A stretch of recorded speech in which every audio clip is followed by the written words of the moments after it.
Quindi faccio il fondo di la roba il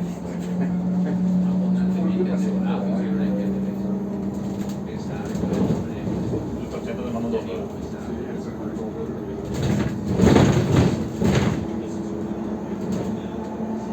Così che haga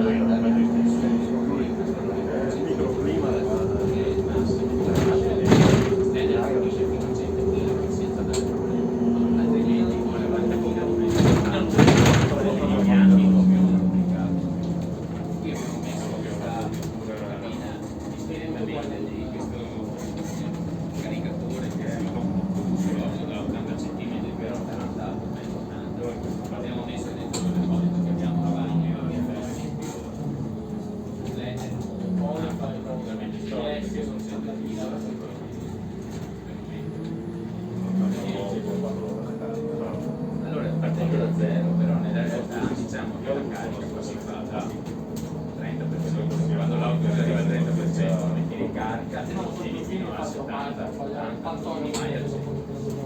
Quindi teoricamente ora 2 ore si va da un track. Prego? No, guarda il deposito. Cioè il deposito là in piazzale. Il costo e la complessità della gestione. E quindi questo è un po'. Però insomma, un attimino silenzioso, ma solamente nel po' più che altro la compressione, no? Che mi sono preso l'auto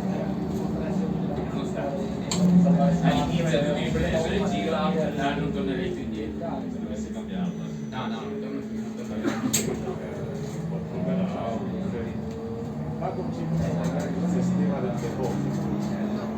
Adesso, allora c'era un piccolo sgravio sulle accise dei carburanti che faceva la misura così.